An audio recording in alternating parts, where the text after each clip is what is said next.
everyone, and welcome back to Bitcoin and Beyond, where we explore the people, the ideas, and the projects that are shaping the future of Bitcoin, artificial intelligence, and the future of culture and art. I'm your host, I'm Melanie Carstens, and today I'm joined by Eka Lestienne. You're going to have to correct me if I'm wrong there. It's Eka is a digital artist who is working at the intersection of symbolism, artificial intelligence, and Bitcoin. We connected a couple of years ago over an interesting post that she made on X, which I think we'll sort of maybe dive a little bit into. Lots of fun there. Eka is known for her richly layered visual works. You can see something behind her, which really kind of just shows exactly what Eka is about as an artist. It's so eye-catching, so beautiful. And she describes her style as crypto Baroque. I love it. Blending kind of historical symbolism, color, harmony, and then modern creative tools as well, artificial intelligence, as well as Bitcoin ordinals. So a really far-reaching creative being that we have in our midst today. So Eka, thank you so much for joining me. Thank you so much, Melanie. I really love your show. I really love your vision also, and how everything just aligns in incredible way. And I'm so thrilled to be here. Thank you so very, very much. It's just an honor to have you on as well. As I mentioned earlier, Eka and I kind of bonded a couple of years ago over a tweet that she made about star seeds, I think it was. Exactly. And it inspired me to write even an article. So, but let's sort of go right back and start off with kind of who you are, just before the artist, before Bitcoin, before all of it. Sort of Eka growing up, where you from, and kind of where it all started for you. I was born in Crimea, the part of Ukraine, and but I lost my both parents really early at the age of 9. So we moved to live with our grandparents in Russia, and that's where I studied, and then I had a career in law, and I know, I really want to dive into that because I meet the most interesting people in what I do. And sometimes when I'm sort of researching them and I'm like, okay, hang on, let me just read that again. Law and finance. The most Absolutely. colorful, incredible art, star seeds. It's kind of like, it's so we've got a lot to sort of unpack here. So yes, sorry to interrupt you, but law and finance. It's exactly like the art I create has many layers, and I think that we all have all these layers, and this is just and not everyone can see through, and not everyone can just see all the layers, and and things also keep on unfolding our lives, so we just keep on rediscovering ourselves. Mm. And but I really have this legal and also financial background. I used to work in a bank and in M&A department.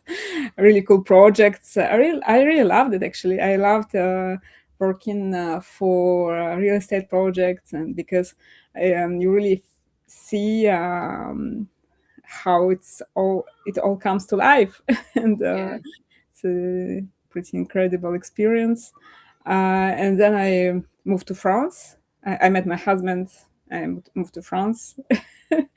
And so it's at some point I had a burnout, and I went through a really interesting period when I had to reconnect to the reality. So I Mm. started taking pictures, the photos, and then I started processing them, because I could see the world differently compared to what picture could show. So it was like, I don't know if you remember, there were art filters.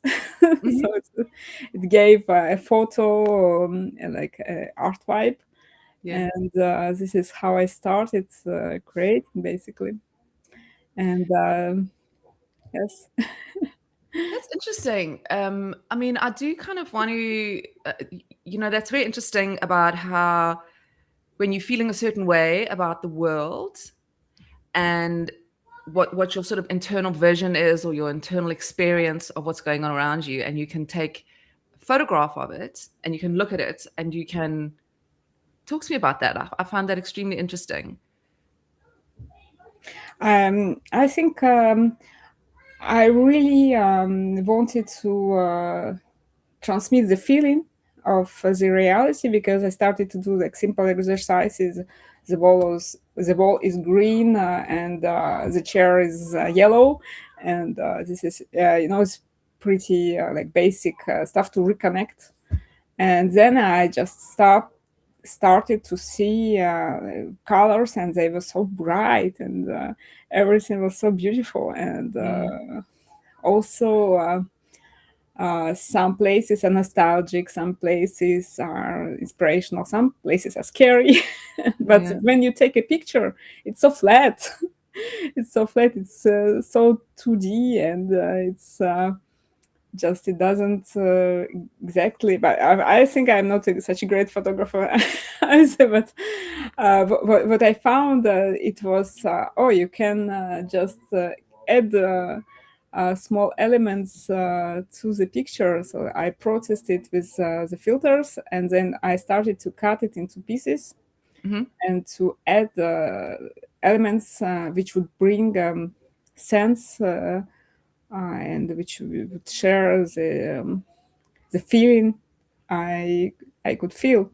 And this is basically what I keep doing. I work now more with AI, but I still also incorporate things like watercolor or drawings or doodles, and this would be in separate layers. Mm, And but I actually love working with AI, because you don't have the reference like the photography anymore. yeah. And it's actually I think it's a further step into this exploration of the reality. Yeah. And pushing the boundaries, I guess, of what we can do as people creatively. A Absolutely. tool isn't just one thing. You can use a tool, I guess, for many things. It's, you mentioned photography. It's like imagining that the camera ended creativity for portrait painters, but it didn't, you know? I really love photography too. I think it's very incredible art, and Yeah. but also I think everything has its place, and Yeah. this Yeah. is also why I love this space, because we meet with different kinds of artists who have different mediums, and Yeah, absolutely. Let's go back a little bit to kind of what you chose to study and how your career started. Were you, as a child, were you always interested in kind of both, all those sides of you that we're in touch with, or was it kind of like, did you think to yourself, okay, look, I'm going to embark on an actual profession, and then art kind of happened along the way, or was it always kind of all of you? I think I used to be like a very creative child. I was reading, writing poetry, and also I did like school theater, and yes, and all kinds of creative activities. I'm like really I was sensitive. I couldn't really paint. I didn't. I don't know. I was never good in all the fine arts. It was really, well, even if I started, and it was pretty decent, but I don't think it was like good enough. Also, it's pretty cruel. It's a pretty cruel, bold fine art. So Yeah, I know. like It is the classic. indeed. the I am class. married to a fine artist and a musician, and I can concur and attest. It is very difficult and very cruel, and I think it's one of the things that are so beautiful about this industry is the kind of the unshackling of the sort of gate keptness of, you know, the definitions of what fine art is, um and who can step into that realm, you know. Exactly. I think every profession can be creative. So Mm, I mean, someone is selling tickets, and yeah, they can be so nice and say you some kind words about about yeah, nothing about in particular, but yeah. they can make your day, and I think it's artistic. It's Hmm. they're artists of their own, and I think Yeah. it's not. I wouldn't limit. But yes, I think maybe being an artist is going to the extreme way of expressing yourself, Mm, because you don't wear this mask anymore mm, to correspond to someone's expectations, and yeah.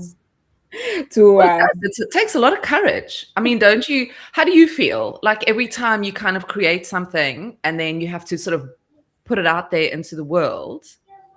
I'm like a really a people pleaser, like literally. I think it's really was a whole experience of just accepting where I am, and Yeah. also accepting the fact that people, like the majority of people, won't like my art. Mm, Like, and this is absolutely normal, yeah. and I don't think it's very comfortable. That is a very good it's a very good point, that, because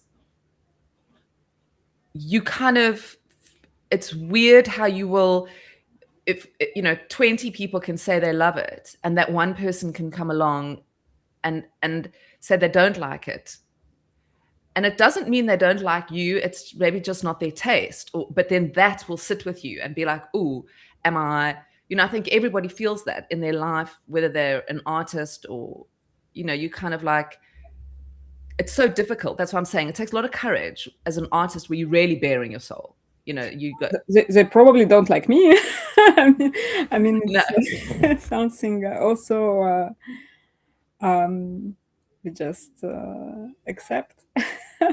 yeah, that's the thing here, right?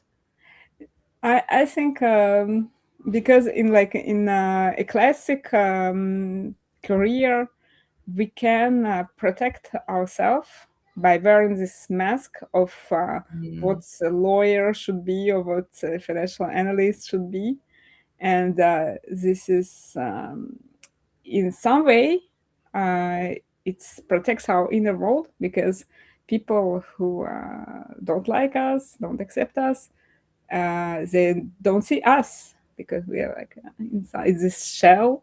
yeah, And as an artist, you expose your inner world and your vision and your dreams.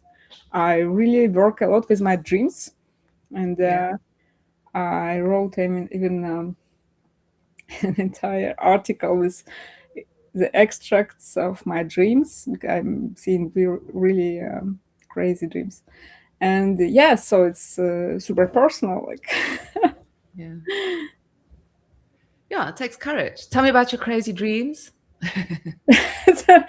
I should have opened one, because it's just beyond maybe what's Do you I use a lot of that? Does that all sort of come through and help you? I mean, is that where this art in you comes from? Let's exactly, talk yes, about that. Yeah, your yes, dreams. yes, And when it's you write about them, sort of tell me a bit about that. Tell me about um, this article you wrote, and tell me what they um, look like, your dreams. it's I can take any shape in my dreams, and I live some crazy experiences. Like I'm a child. I'm wearing a red hood, and I'm in the woods, Yeah. and I'm seeing some weird people, and or I'm a Beyonce and I'm dancing and something. And Wow.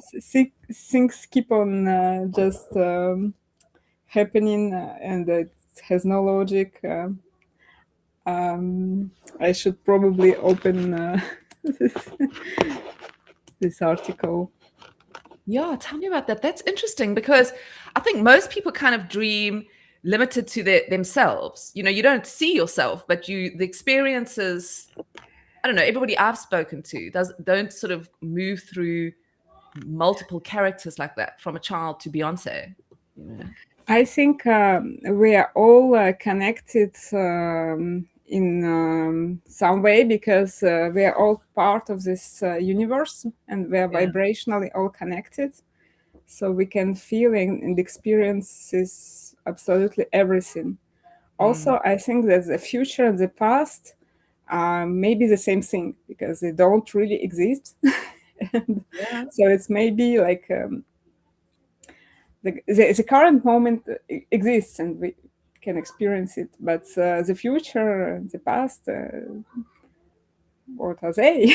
Our expectations, or the even real? And yeah, so I'm just reading my poetry. A final exam, I peel fruit instead of answers. The skin comes off easily. Knowledge does not. Mm.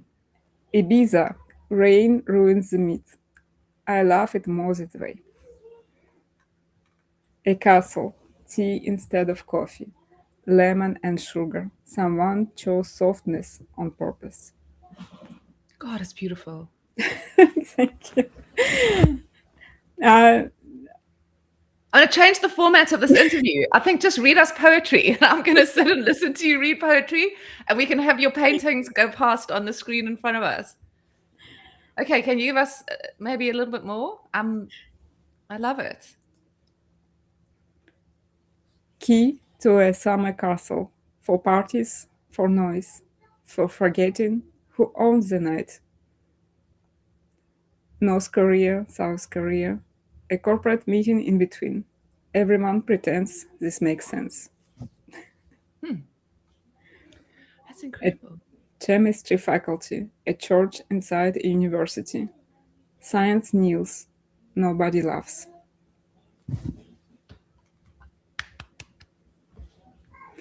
I study for master's degree again. The surroundings are beautiful. The purpose is missing. No one seems concerned. Reality has two textures. One dense, one plastic. I keep slipping through the wrong one. Hmm. Where does this come from? How do you write? Tell me about your process of writing. Do these just fall out of I, you? I wake up, and it's, it's journaling. Yeah. So I wake up with my, but I still remember the dream, because when you wake up and you don't write it down, Mm, you forget. yeah. So it's just my process. It's simply journaling. Yeah. Why? So it's not a big of a process. Amazing. And then, so what does your day look like in terms of the creativity that you do? You kind of, now I'm sort of, you wake up and these beautiful words spill out of you. And then do you have a studio that you work in? You still work with photography, with AI, with different mediums? Sort of walk me through the process of creating in your world. I think I just incorporate everything happening to me, like in my personal life, or when I travel, especially when I travel, everything becomes part of the process. Even a random talk with someone on the street, I think it adds some ideas, a layer, and because I work with layers, I work from home, Hmm. but I keep on creating like layers which do not have like some separate character or meaning. In my works, there is usually a character which brings together the idea, but there are many hidden layers, and Mm. I create them separately, and they are tuned into some particular vibration or experience or story. And I have my periods like of uh, China or some. I had my Medici inspiration because I had a chance to visit Florence, and Hmm. it's pretty crazy because Medici were collecting. I think an equivalent it could be like some crazy billionaires right now investing like hundreds of billions into art, Yeah. and it was innovation of the time. Hmm. And we can see also the difference of how the art like in other parts of the world looked, and how Botticelli and Michelangelo looked. And this is Yeah. also because they had this incredible support, and all the workshops and the paints and the buildings, and they Mhm. had a chance of being supported in such a great way to express this creativity. And some art can be really dark, but what Medici collected, it was super bright, colorful, and happy. And I was like feeling such a gratitude that they actually did something incredible like this. Beautiful. Mm. And I was like, oh my god! I mean, Lorenzo Medici had a Spring by Botticelli in his bedroom, and I was like, this is such an excellent choice. Yeah. The painting, and it was like 15th century. It was long ago, Mm. and at some point I've seen also it was called a cosmology painting, and it was an ancient wisdom, very old, maybe 13th century, but it Mhm. was a reproduction of something even older. And it has this structure of layers where there's the earth in the center. There is a god creator, earth. Then you have four elements, seven planets, Yeah. and you have all the realms. And I didn't even know there were so many realms, like pretty officially in uh, Christianity. Like there's around nine angelic realms, and like oh. And it was so pretty much like the way I'm actually seeing the reality. So when we are in innovation, we're supposed to invent things, but in many times we just reproduce something that already existed, and, and you're like, oh, Yeah.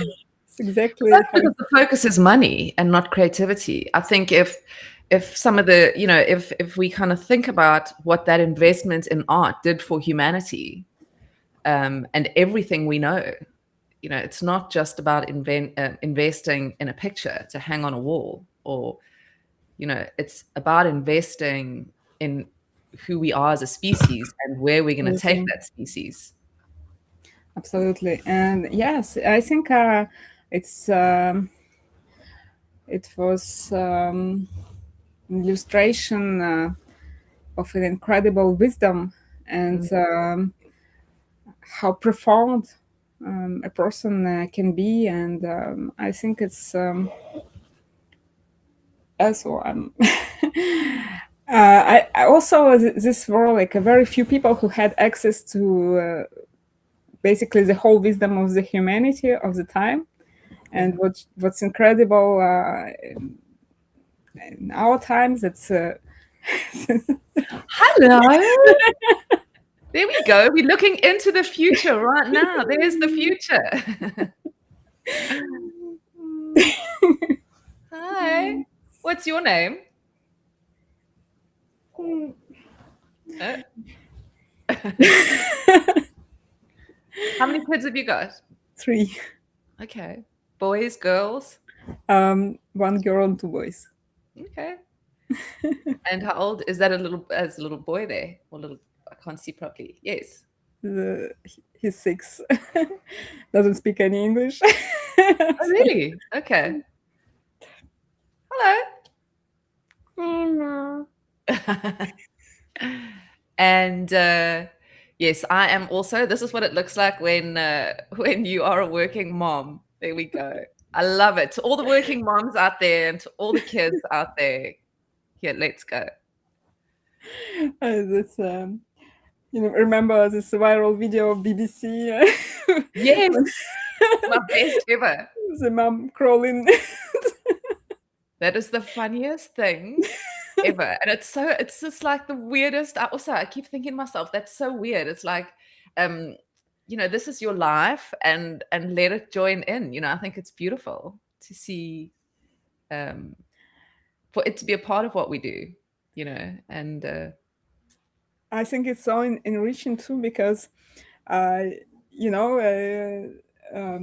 really love symbolism and archetypes, and the kids, they're like books for the kids, and kids themselves, they live in archetypes. Yeah.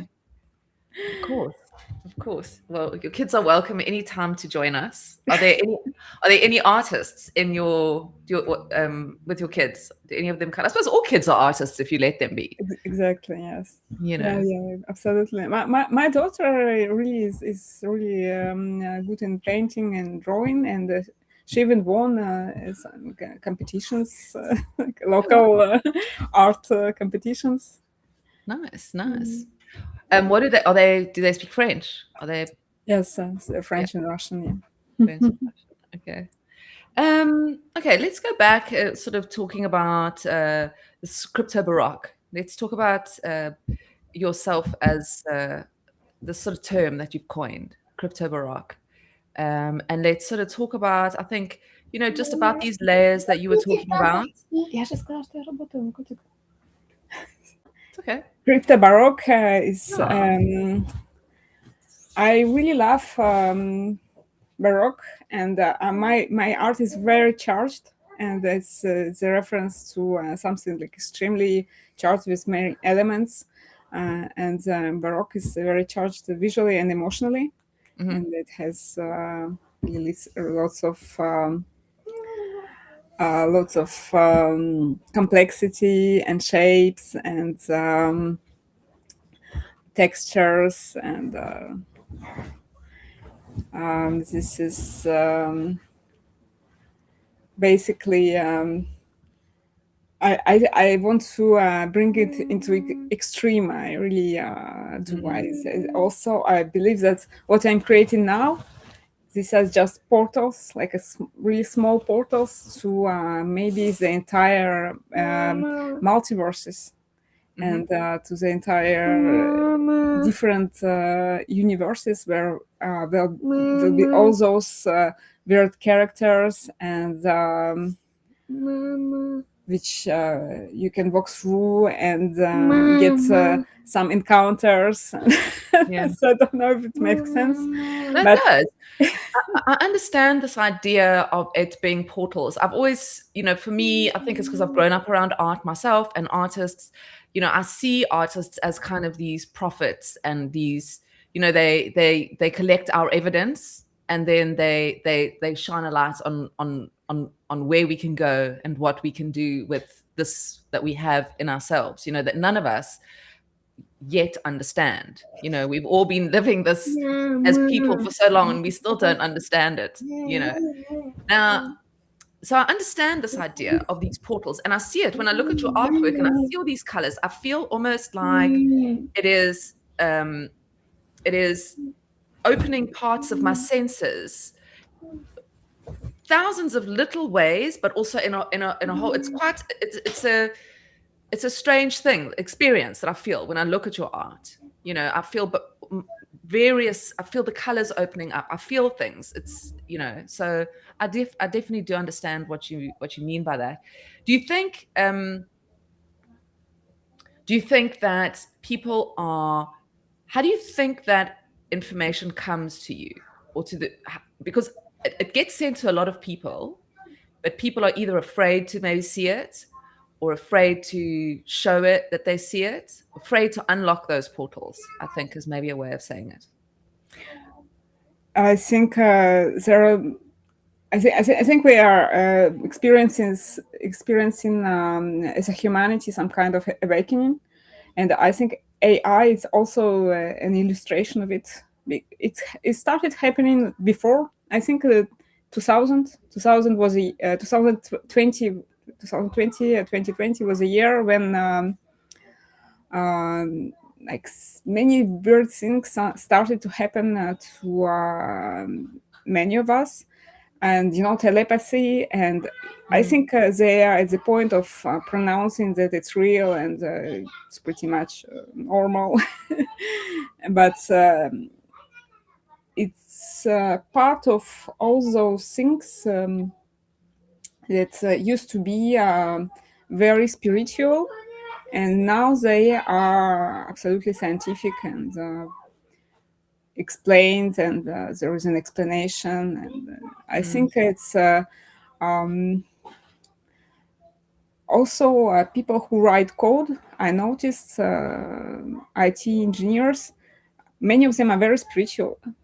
Why? Because they experience this creating of something which they don't have control of, and so they surprise themselves, and is I think it's a big chance to to be alive right now, because what we're going through is pretty incredible, and this is also when I started, I didn't use AR, and then it was possible. It was a technology that appeared, and also right now we can animate with artificial intelligence, and it's pretty cool. It looks it looks really interesting.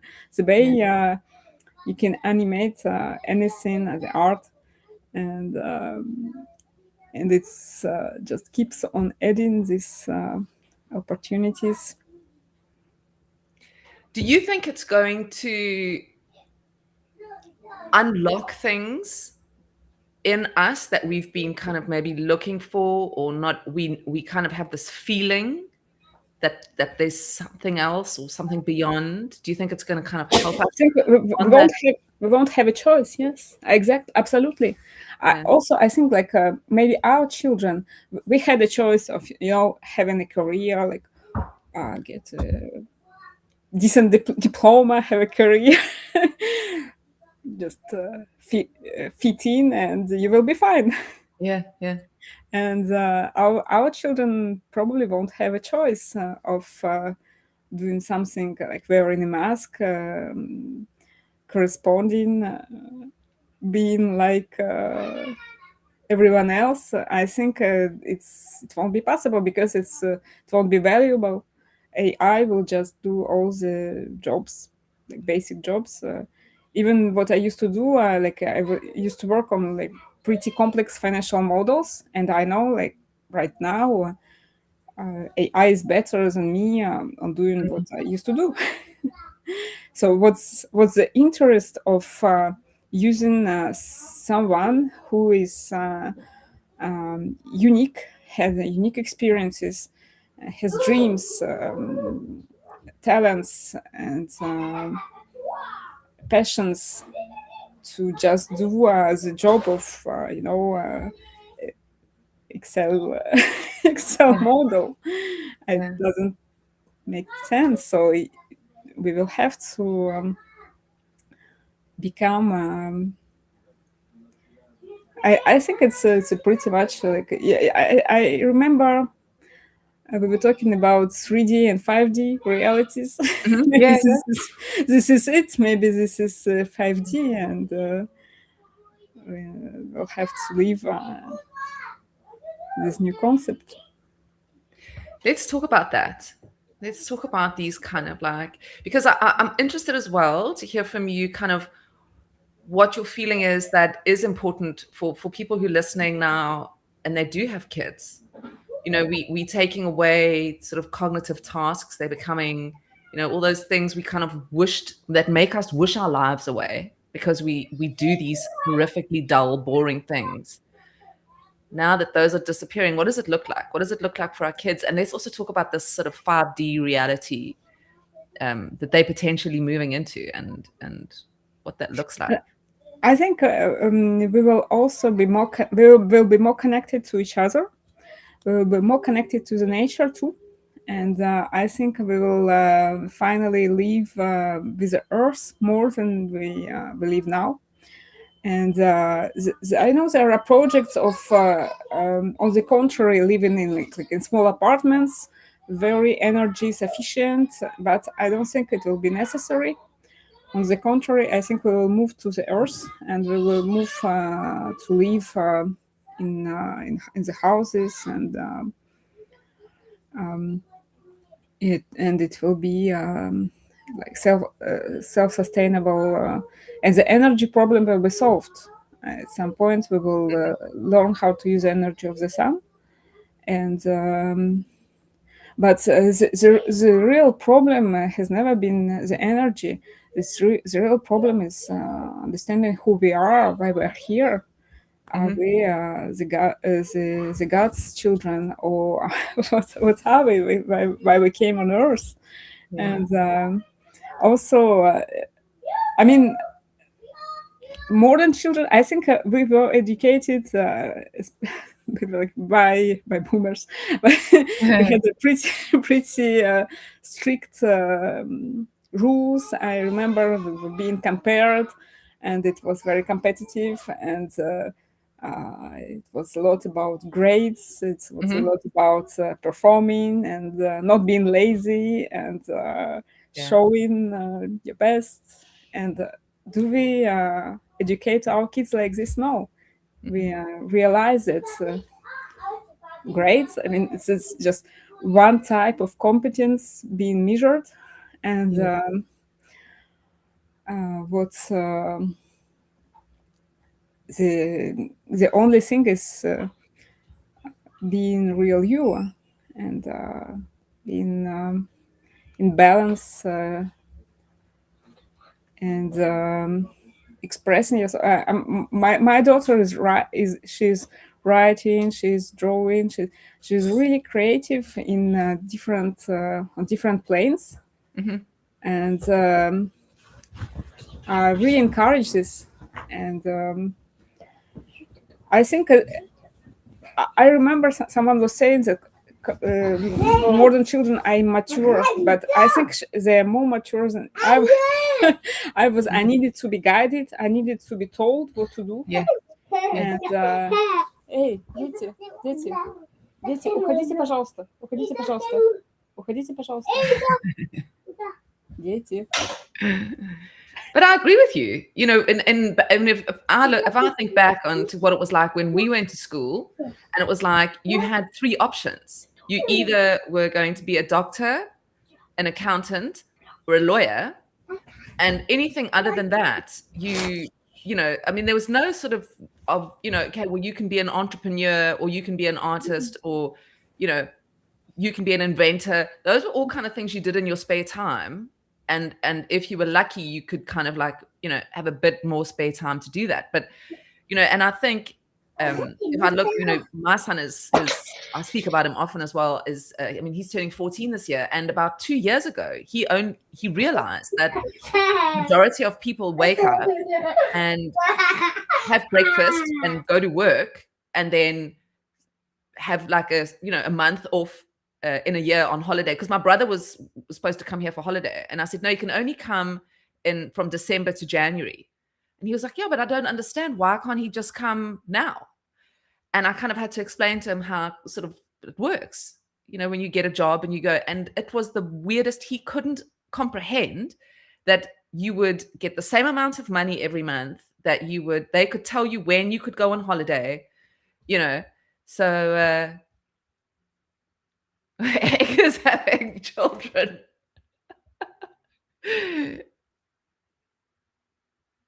Trying to escape. You're trying to escape your child.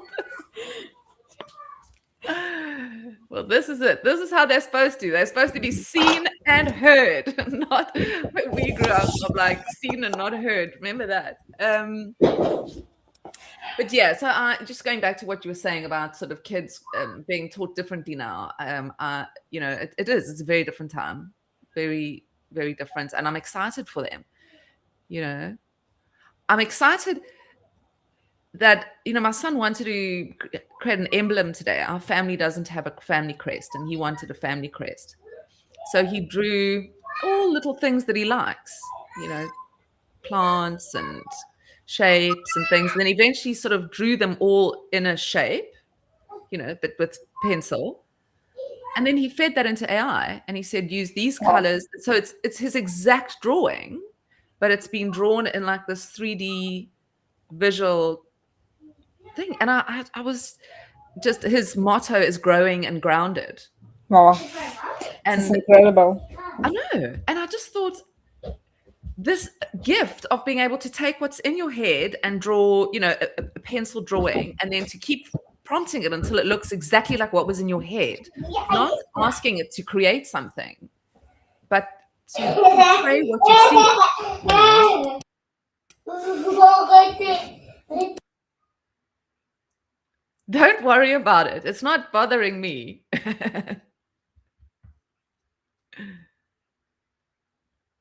I love it. I love it.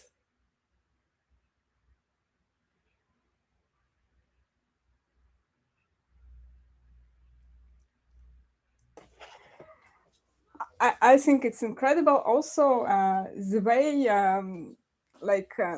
no one taught him, no one explained him that he could do this, and he just did, and it's I think it's really a big upgrade of the humanity that it's even possible, because I'm often told, like, and how did you learn? How did you learn? I was just doing things, and I don't even think you can learn it, because it doesn't exist. What I'm doing now, I don't think you can learn it somehow, because it's not a thing. It's just something I do. Yeah. And I think the children, they already have in them this idea of I can just try, and maybe and also it's they're not afraid of judgment and being told, like, maybe what's and it's gonna be so incredible to see what happens. I mean, I know people are scared, and I know there's lots of things, you've got to be cautious about everything and anything, and just jump off a cliff. But at the same time, it's going to be so interesting to see. Sorry. Just came from the balcony. What's on the balcony? They're on the balcony now, and you can see them. Your kids, or what? Kids, yes.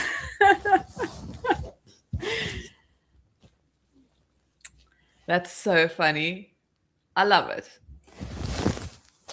Let's just look at the painting behind Eka. You can see, this is the magnificence of her work. Look at that. And you were talking about AR just now, about how because I remember that's how I also saw them when they, the layers that you kind of. Yes. Talk me through that.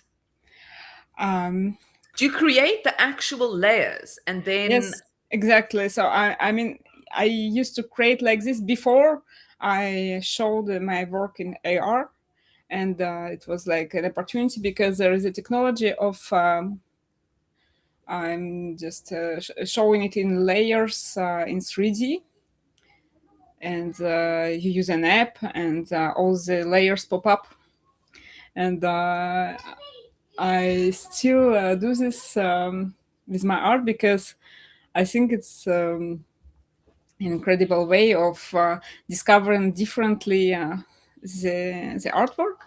But also, what I discovered when I had exhibitions, I had crazy experiences with IRL exhibitions of my art, which was printed on like fine art paper, and you could also see the AR layers. And some people, they could see the hidden layers without any gadgets. So some people, they just see what's in it Wow. without without anything. And I found it extremely I think it was crazy because Yeah. to me, I have a painting, and on a hidden layer there is Saint Mary, and it's Okay. really a whole painting of Saint Mary. And Yeah. one person was like looking at me and the painting. It was, is it Saint Mary? And I was like, how could you Wow. possibly see it? But I think it's also we don't realize how differently we can see the world, Hmm. all of us, and also the colors. Everyone sees the colors differently, a little Hmm. bit differently, and but there is more of it. Some people see the hidden layers. Yeah. That's incredible. When did you decide? Talk to me about the journey from sort of traditional art into Bitcoin and inscribing your art and your thoughts, and why. Why is it important? um, as like traditional artist, I was always on this interception of something innovative, and you don't start with the white paper and my process is different. It's more like probably more what a photograph would do. And I remember talking to traditional art galleries about exhibitions in the beginning of my career, artistic career, and some would say that what you're doing is not art. You're doing something, but I don't know how to describe it even. But it's definitely not art. That's crazy. And actually, I That is remember. so annoying. It's just, you know what I mean? Who gives anybody the rights? If I want to draw a dot on the wall and call it art, then I'm going to do that. If the intention behind it is something. I Anyway. mean, they had this opinion, but I don't. I think it was even funny. It was the whole experience of talking to people like this. I didn't really take it personally, but I think Yeah. it was going through. It was some stage to me also in my career, and at some point I was accepted by like traditional art community as an artist, and even like very traditional artists who won prizes, who were exhibited at all prestigious events in Paris. They invite me, they accepted me, they're super curious about how I create, and they're like, I really wanted to do some digital too, but I don't know how. And yeah, so it really was funny to observe how it all evolved into Mm, being absolutely recognized and accepted as part of this universe. And amazing. then I was invited to, like, I was part of some competition, and they were doing NFTs, and and I was like, okay, let's try NFTs. I loved the idea of art living on blockchain forever, which Mm, was not the case, but we found out later. And so I joined the NFT movement first, and then I was listening to some podcasts, and it was a podcast in French, and they were talking about Bitcoin ordinals, explaining how they are inscribed on a specific Satoshi and how they have an inscription number, how they attribute it to this specific Satoshi, and how they are fully on chain. And I was like, oh my God, this is it. This is really what I want to create. Yeah. And I'm absolutely obsessed about this idea and how Bitcoin blockchain is basically alive, communicating, because you have your inscription number, specific Satoshi, the name, and everything has this code, and you have angel numbers inside of inscription numbers sometimes, as if the universe was talking to me and to the person who inscribes it or the person who collects it. I think that it creates some incredible way of another type of communicating and receiving the messages of the universe, which haven't existed before. Yeah. That's so beautiful, Eka. That is, I wish everybody could hear you talk about blockchain that way, and what, why is it important for us to inscribe on Bitcoin? Because there's a lot of people that say, it's not a good thing for Bitcoin. I think it couldn't exist if it was a bad thing. I think it's really meaningful, and but maybe we are at the very early stage of it to completely understand it. And this is fine. I mean, I was at the point when people were saying what I create is not art, and then I was exhibited at the most prestigious venues with my art. So it's just how it evolves. Maybe this denial is part of how something being accepted functions. You know what I mean? Yeah. So, I mean, maybe it's necessary to be denied, and maybe it's important to persist. It's important to keep going. Yeah, because I'm sort of just thinking about, you were talking about the Medicis earlier on, and I'm kind of thinking about this idea of these great moments in art. Is this what we're living through now, do you think? Is there been, how many leaps has art taken? And is this one of those giant leaps? I believe it's beyond only art. It's but art is the heart of human expression, so it's very important. But what we experience is it's a major shift, and I do believe it adds into importance of art being created at this stage, and also it's pretty much chaos because it's easy to create images right now and inscribe it on the blockchain. It's the ultimate curation of what should stay and what is being selected. And I think it's a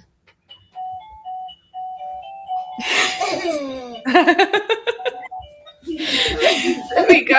We've got some background tunes. We've got the DJ in the house. Do you think that this kind of level of permanence that we are, because if we think permanence, we go back to rock art, where they kind of were inscribing into rocks or creating art into rock. Does this permanence, because I'm trying to sort of think about also moments in history where we've had this level of permanence. Do you think it changes the way people think about what they create? Should it change, or? I think yes. I think it's It's more about curating, because for example, also as a digital artist, for example, if you have to do an exhibition and print your art on really large canvas, you will not print everything. You cannot possibly print everything, and this is this kind of process of choosing your legacy, selecting what matters really. Yeah. Yeah, it's kind of like, I guess the way I think about it is it's kind of like a cultural archive for humanity. And I think there's, for me, what I can't really understand is this kind of respect for the medium, or is that not something we, like you just said just now, we wouldn't be able to do it if it was bad, or it's there as an option for us to choose. I really loved because we were talking about cave artists, right? Yeah, yeah. I think it's a really good reference, and also I had a chance to visit the caves with the art in France, and you can't really imagine how powerful it feels to really see these paintings, and people who work there in the caves, they're so passionate about it, and they were like, but we talked about like real artists, and they were saying to create something like this you need to train, but they have never found places where they were training, so it was perfectly done, and it looked incredibly perfectly done, and but we couldn't find the schools, we couldn't find places where they were training. But it's pretty much, it's really this is analogy of something being inscribed only when it was like selected, and it was a perfection, and they trained on something else, I imagine, and not on the stone, and they selected their best art to be represented on the stone in this way. I think there's such analogies, because I mean, if you look at sort of generative art as well, and you look at some of those early sort of, because I mean, in Africa we have a lot of, I've also stood in those caves with the art, and only once you're there you feel it is a porthole into the past. You look at it and they're so simple, and yet they're not. It's intense, right? So you've seen them in real life as well. And what's interesting, I was reading a book about it, is that there's a lot of similarities when it comes to generative art across the globe, across the planet. When you look at cave art and sort of the early geometric work that they were doing, and this thinking of how, because obviously they weren't traveling, and like you say, there's no schools that we can understand, or there's no proof of this knowledge being spread, and yet it was a global expression that these people would, and it's not something you do in 10 minutes either. They're not little sketches. These are, cave art in itself is a profound art form, So it's that connection, going back to what you were saying for me about this sort of like communing with ancestors, or speaking across time and space, or across dimension, and this knowledge being sort of fed through these people and then being put on the most permanent. They weren't drawing them in sand or carving them on leaves or trees. They were putting them on the stone, and many of them are also in, you kind of have to really go through to the depths of the caves to see this work. And if you think about what, lighting that they would, how they would have to have taken flame through into these depths of these caves to produce this work. Yes, it's also one of the questions, and what was the meaning and why, and what kind of ceremonies they would do, and also the choice of the animals, and they would not represent bears because they first they thought that bears were not represented, and then they found that they were, but they were hidden. So it was some kind of allegory, and never an animal itself, and it's incredible. And I didn't know it was all over the globe, and it makes it even more magical. Yeah, and start looking at that, especially the sort of the similarities like of generative art and geometric art, and how these shapes and patterns are repeated throughout the globe. And in, like I said, sometimes in extremely difficult places to get to. It's not like they were in the front entrance hall of the cave. This was something very sacred that you would go and experience and see the reverence around what these people were depicting, and the journeys sometimes that you would have to even go on to see the art. It's incredible. I just have too many questions because the pyramids, they found all these structures beyond the pyramids, and we don't really talk about it. It's like something absolutely crazy. And Nikola Tesla was talking about it, and he predicted it because he said, yeah, to me, they were using the energy of the earth, and nobody believed it, and now we found them, and we really don't really talk about it. I think we could be more discussing these things than wars. But it's strange that we don't. And again, I think it's this, I keep sort of thinking back because it impacted me a lot as well, sort of just traveling through Europe, looking at the art, thinking about the sort of Renaissance period, all that investment in creativity. And because a lot of people think, well, I'm not going to invest in art because I need to invest in my product, whereas you need to invest in art for that to happen, for intelligence to grow, for our species. I mean, you know what I'm saying. But and I think that a lot of the time people kind of just don't want to talk about it because they don't understand it. It doesn't make sense. We've been trying to figure it out for like how long, but I think where my excitement is having artificial intelligence that can take all the facts and give us at least a proximity or a probability for us to maybe think further upon, because I think we've almost reached a plateau of our ability to comprehend, because there's things as well, when you look.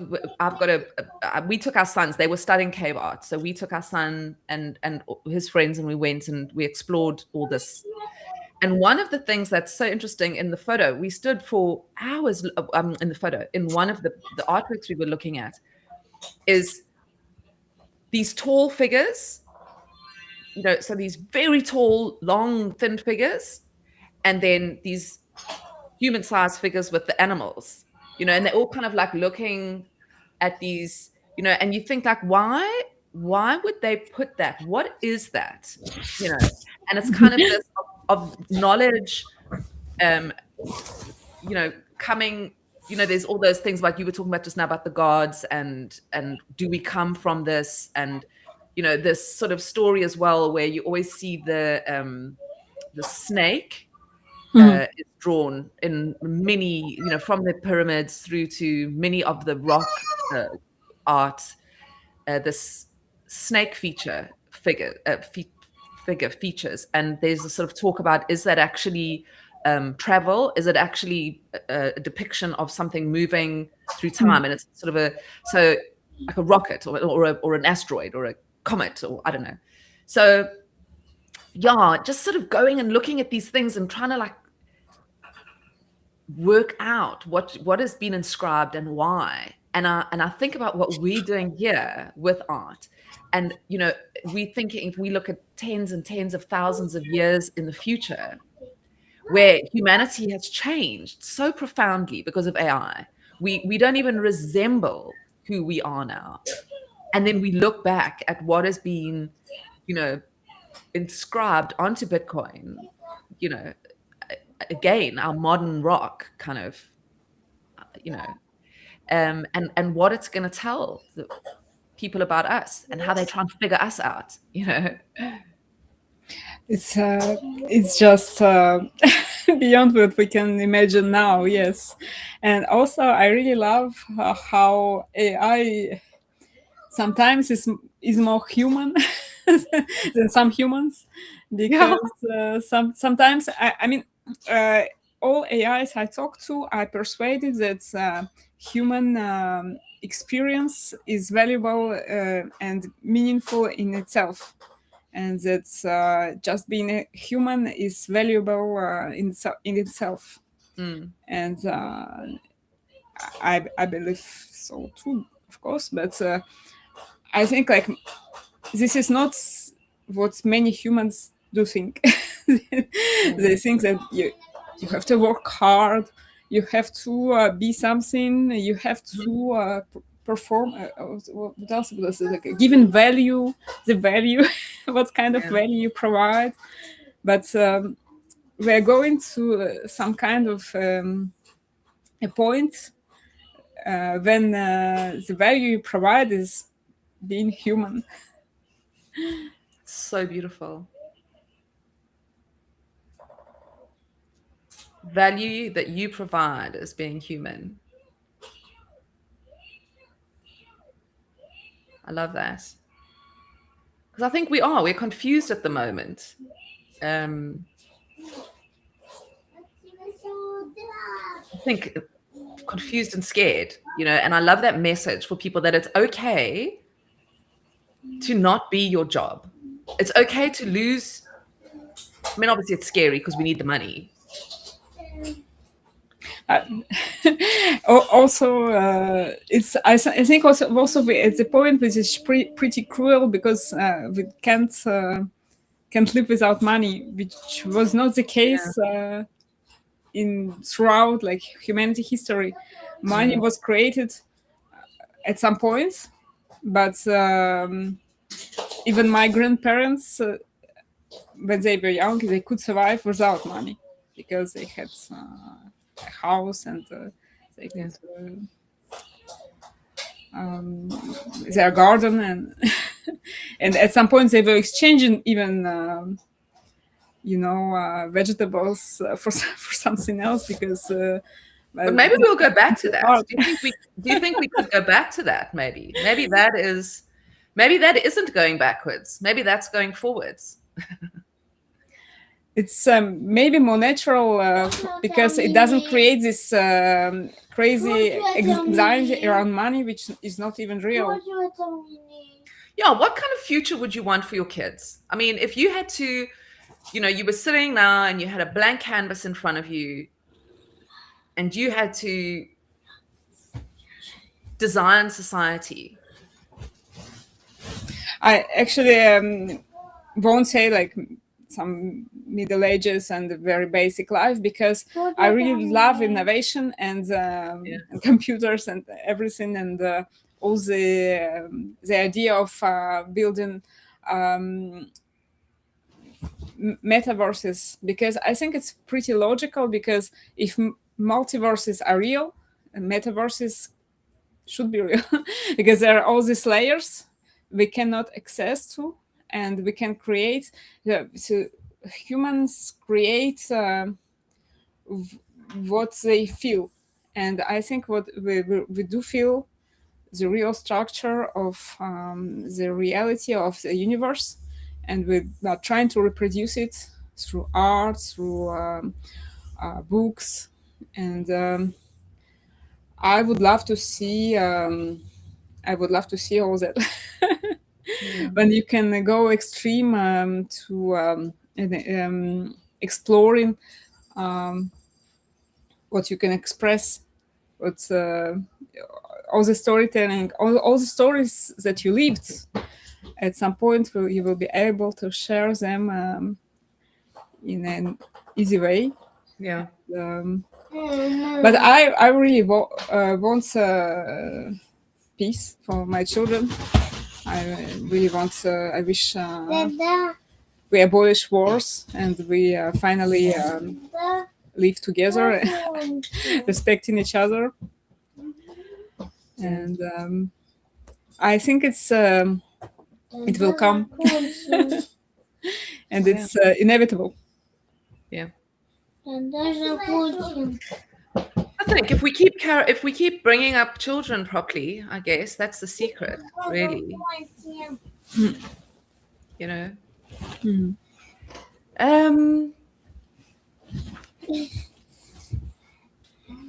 Yeah, I think for me, I've got I just want to kind of really get your perspective as we sort of close out, just on if you have any kind of inkling of, if you kind of have any sort of last words on kind of the blockchain and art and where it's, because like I said, I just kind of want to revisit that idea. There is a lot of negativity around it, and I think, like you said, it's because it's still early, and you can't force it down people's throats. You can't go, you have to love this because we love it, or we understand it, or we see the value in artists. It has to happen,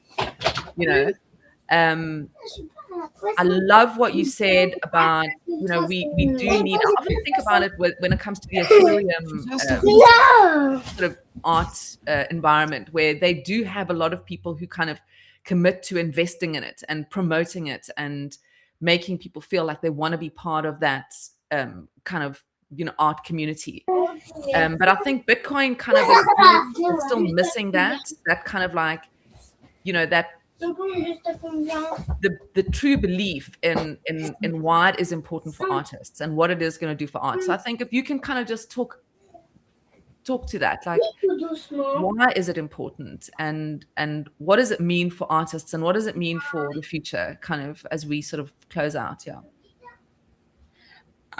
I think there are things we can see, there are things we can feel, and things we can deduct, and there is beyond. I think that art on Bitcoin is an invitation beyond, and I really wish many people will join this adventure, and I think it's a very meaningful journey with lots of surprises, and which will never keep you bored, because it changes, it evolves, and it's going to keep you surprised all the time. Yeah, that's beautiful. Thank you. Yeah, I think I agree with you absolutely, and just so grateful to have had the opportunity to have you here on my show. It's been very special for me.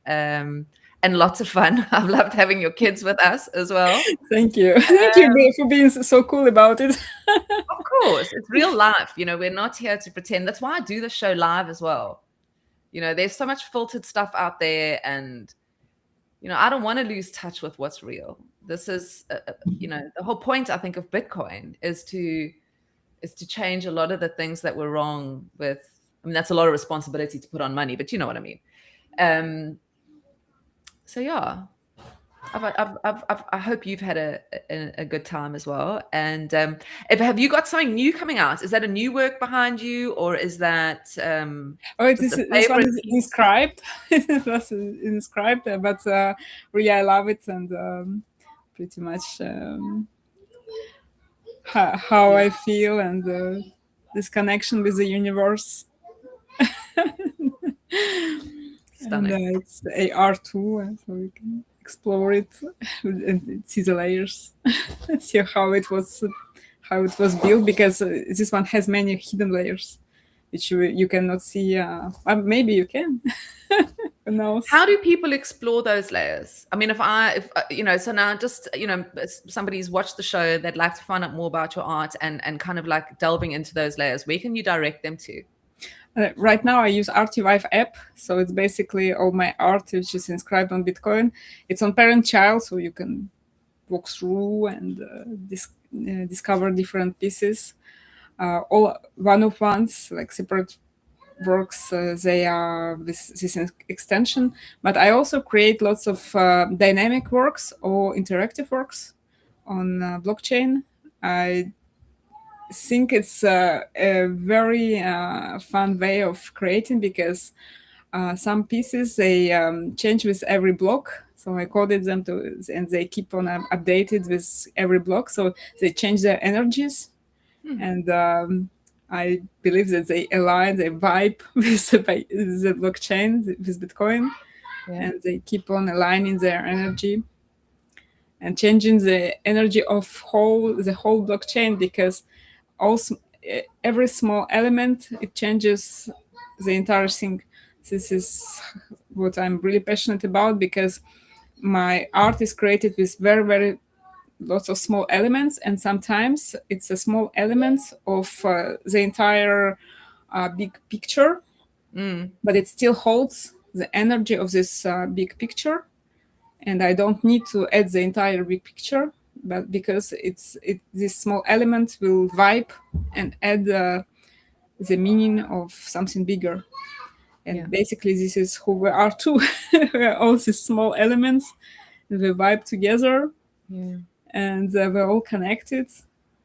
We're all the one big thing, and we're all beautiful. And this is how I see the world. Yeah. That's beautiful. That's beautiful. And on that note, I'd like to end it there, because it's a beautiful way for us to kind of bring this all together. So yeah, thank you so much, Eka, Thank you for being with me today. Absolutely loved our conversations, and I love how your vision, and I love your vibe. It's such an incredible person. Such a beautiful person. I really enjoy talking to you, and feeling like we are in the same room, and children running around. And I know. I feel like I could have called my son here. That is so kind. I really appreciate that. I really, really, really appreciate that. So thank you very much. And I feel the same way. So I feel very privileged to have had you here with me today. And I could sit and talk to you for hours. I really could. I really kind of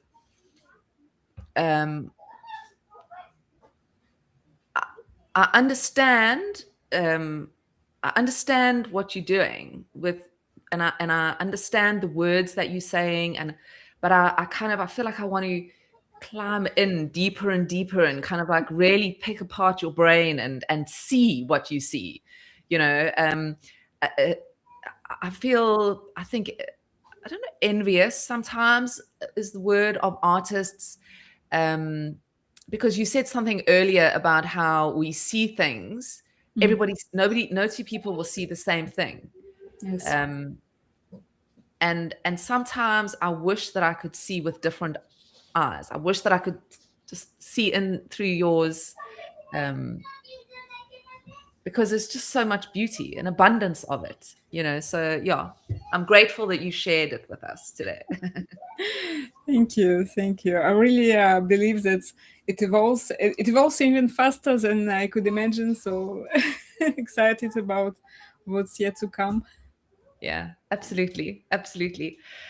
Guys, thank you so much for tuning in and for spending the last hour and a bit with Eka and myself. I hope you enjoyed the show. Please go and explore Eka's art.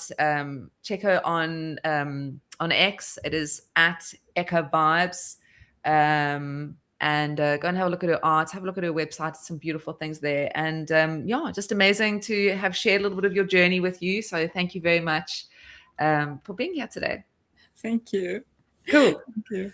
If you did enjoy the show, please head over to the YouTube channel and click like, click subscribe, share the episode for me here on X. It is independent Bitcoin media, so any support that you can offer would be hugely appreciated.